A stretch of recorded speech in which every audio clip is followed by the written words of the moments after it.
Hi friends welcome to BBN study and research centre.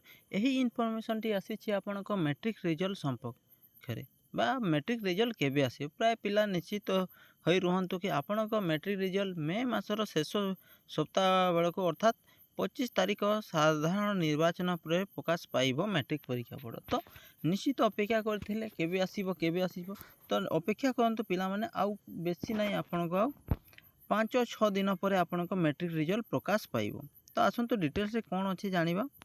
मे शेष सप्ताह matric परीक्षा फल। तो कटक मे शेष सप्ताह अर्थात 25 तारीख साधारण निर्वाचन पर प्रकाश पाइब मैट्रिक परीक्षा फल।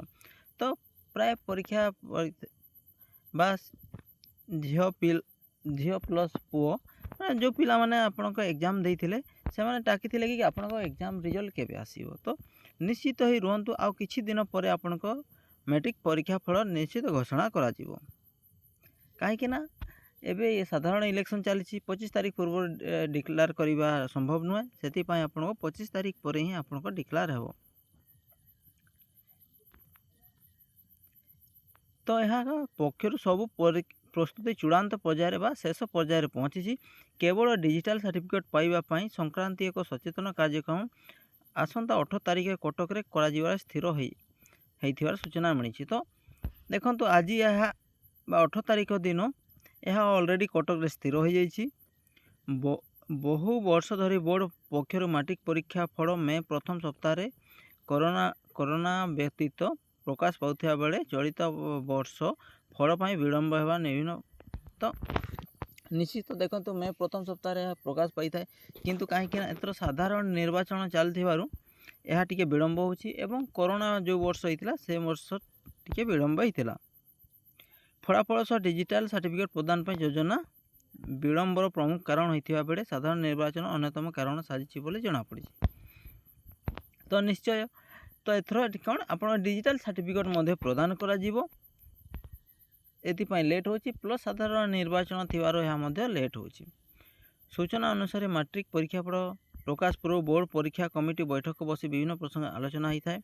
ए वर्ष परीक्षा कमिटी बैठक पर आसंता काली कमिटी सदस्य चिठी करा जिवो। नियम अनुसार चिठी देवार 7 दिन रे परीक्षा कमिटी बैठक बसी था एवं बैठक मैट्रिक परीक्षा फल अनुमोदित होता है। तो निश्चित यह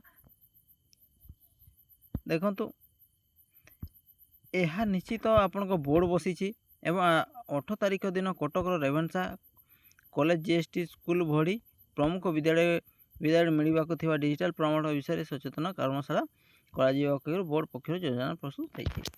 तो निश्चित आपण योजना प्रस्तुत हो सारी ऑल टोटाल जो दिन आपण रिजल्ट आसो से दिन आपण डिजिटल आपण प्रमाणपत्र मिल। सूचना योग्य मैट्रिक और माध्यमिक और मुक्त विद्यालय परीक्षा चलित वर्ष फेब्रुआरी 20 तारीख आरंभ हो मार्च 4 तारीख पर्यंत चलता। मैट्रिक रे 5,51,611 छात्र छात्री और माध्यम 3,037 जन छात्र छात्री एवं मुक्त विद्यालय सर्टिफिकेट में 7,831 जन फॉर्म पूरण करते। समस्त परीक्षा केन्द्र अनुष्ठित होता बेले खाता मूल्यांकन मार्च। तो खाता मूल्यांकन केबे मार्च 15 रु स्टार्ट होता है सरी जाइए चूड़ांत पर्यायर अच्छी शेष पर्यायर अच्छी। एवं पिला माने अपेक्षा करेंगे आपण केते मे 25 बेलू आपण मे 25 तारीख पर आपण मैट्रिक रिजल्ट कंपलसरी आसीबो। तो जो पिला माने अपेक्षा करते निश्चित रुहतु मे 25 पर ही आपण रिजल्ट आसीबो। एवं यही चैनल रे आपण गवर्नमेंट जॉब रिलेटेड वीडियो आपण पोस्ट करा जाउछि बा विभिन्न गवर्नमेंट जॉब रिलेटेड वीडियो आपण पाइबा को हेले यही चैनल को सब्सक्राइब कर दियंतु एवं आगो केमती प्लानिंग करेंगे कौन करेंगे एवं को जॉब टी आपण बेटर से संबंध में जानापी हेले भी यही चैनल को सब्सक्राइब कर दियंतु। Thank you.